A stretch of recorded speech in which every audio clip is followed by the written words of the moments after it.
Welcome to today's episode of The Growth Zone. I am Christian Bartsch. What is the core benefit of listening to this show?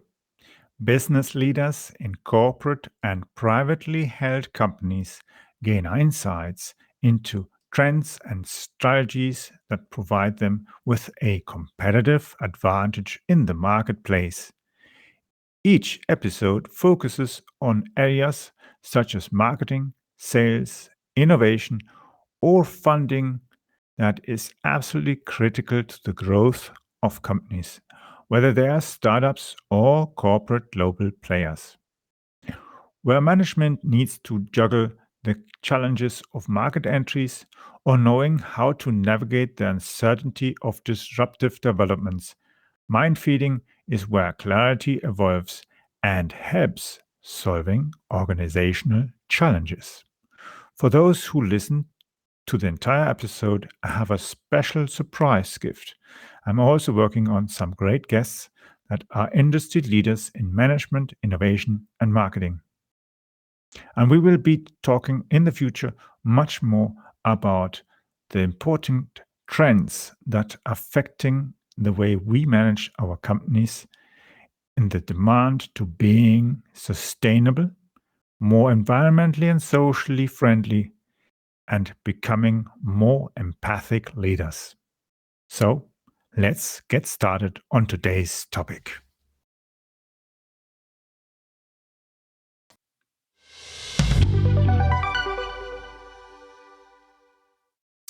In this episode, we'll be looking at one of the big topics that are hurting all our local communities.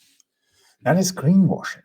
Now, greenwashing takes place in all different areas. Whether we buy products and we presume that they're supposed to be environmentally friendly, there's so many different kinds of labels you can actually buy and don't need to really implement any kind of thing, organizational change, structure, process, any kind of technology to really make your business greener and to make it less of a burden on local communities wherever you are actually affecting people.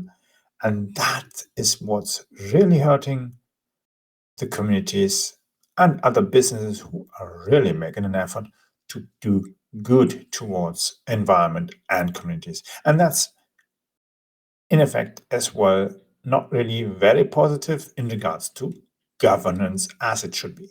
But let's look at it in deeper mode. So you might have heard from previous episodes or as well from news and other kind of things that many people like Musk and other people are starting to become a little bit annoyed about the topic of ESG. So environmental, social, governance, taxonomy. That's massively fostered by the European Union, but as well by certain investors and banks and other kind of organizations. Now, the basic real idea would be to reduce the amount of pollution that business, organization, any kind of type of group of people and so on are actually polluting the environment. So, and it is as well the impact on local communities, whether it's where the things are being done, where the things are being used, or the things are being disposed of. Because let's say you buy a car, and the car is somewhere manufactured. The parts of the car are somewhere manufactured. The raw material are derived from somewhere so that the products can be manufactured.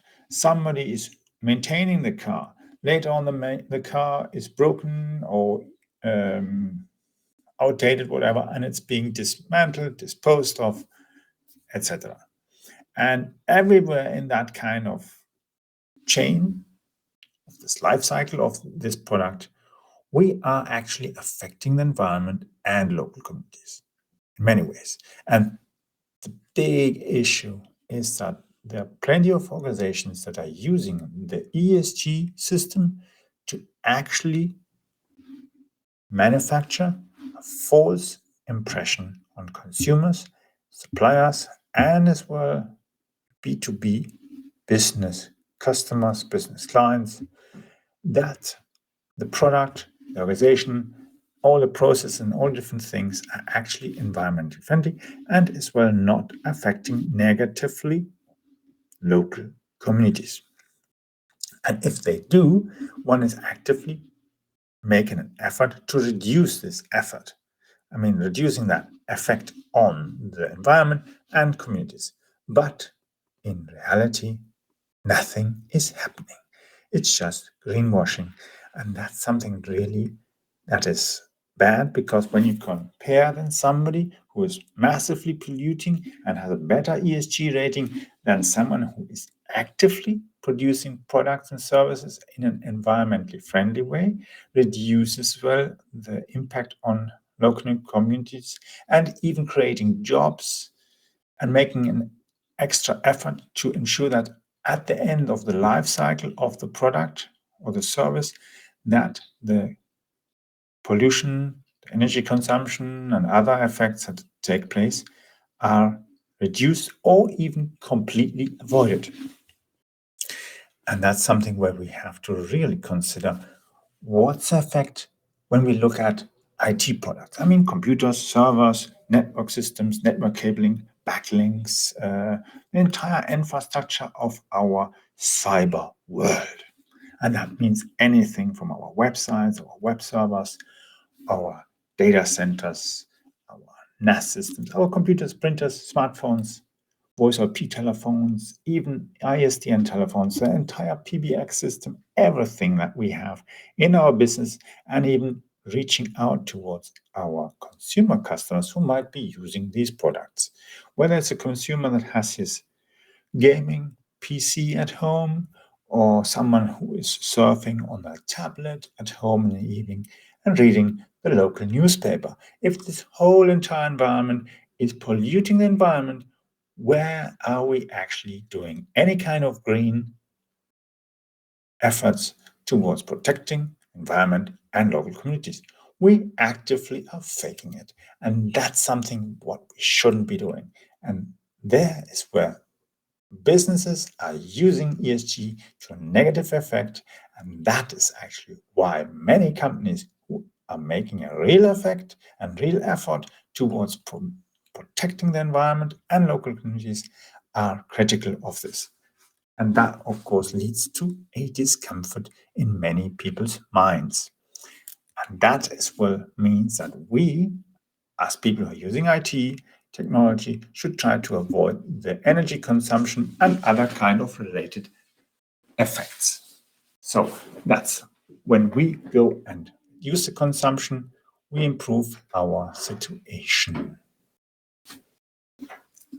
And in future, we will see that we can consume less energy by being actively looking towards how to prevent waste.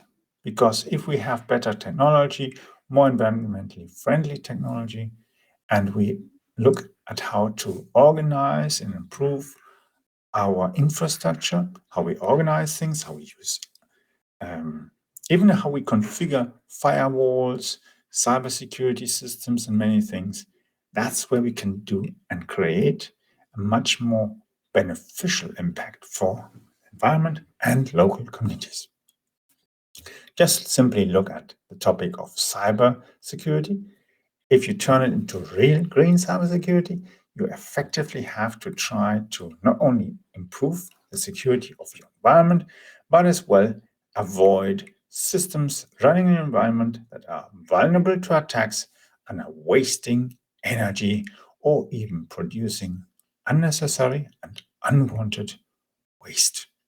And that even adds to simple things such as looking at what people are doing with the technology.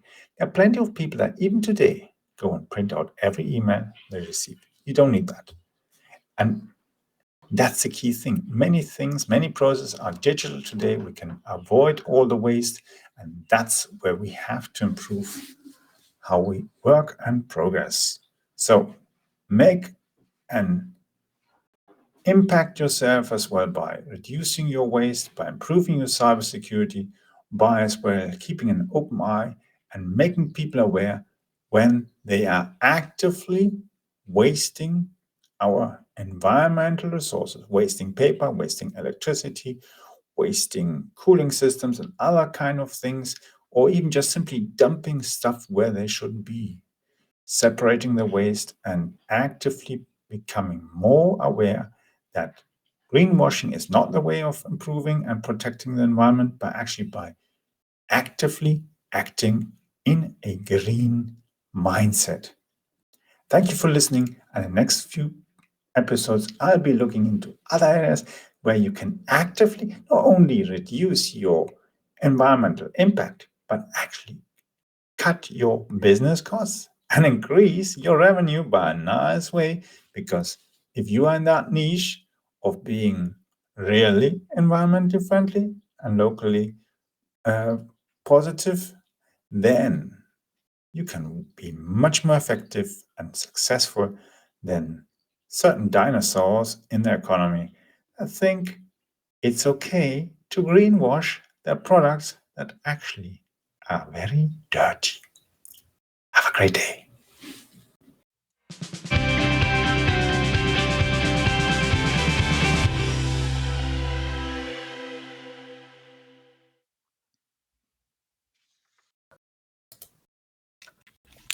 I hope you enjoyed today's edition of The Growth Zone show with Christian Bartsch.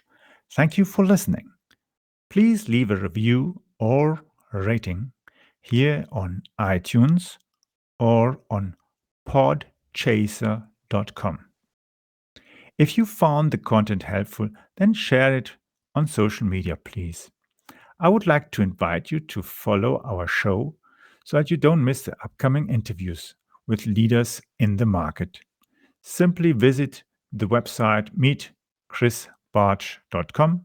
I will be adding the link into the description of this episode so that you just need to click on that link. On my website, you will also find the links to free templates. If you're looking for the books I have published on marketing, innovative technology, and sustainable business strategies, just simply click on publication to find my book list. The world is constantly changing in response to trends and events. As a business leader, you need to bypass the sandbanks that can hurt your performance. For those of you who are signing up to follow the show, I have reserved a few copies of my ultimate guide on content marketing and an ESG compliant cheat sheet. This is the strategy that got me top corporate clients like McDonald's, Linde, Hewlett Packard, Deutsche Bank, Volvo, and many others.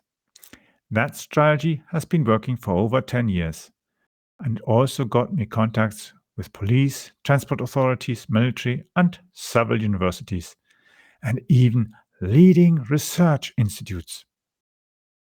For sure, it also worked wonders as it got me many small, medium-sized enterprises and international clients around the world. The link to sign up to our free broadcasting service and the guide is at meetchrisbartsch.com. That will give you access to the most recent versions of my ultimate guide on content marketing. You can follow me on Twitter by using the Twitter handle capbartsch. It's spelled CAPBARTSCH.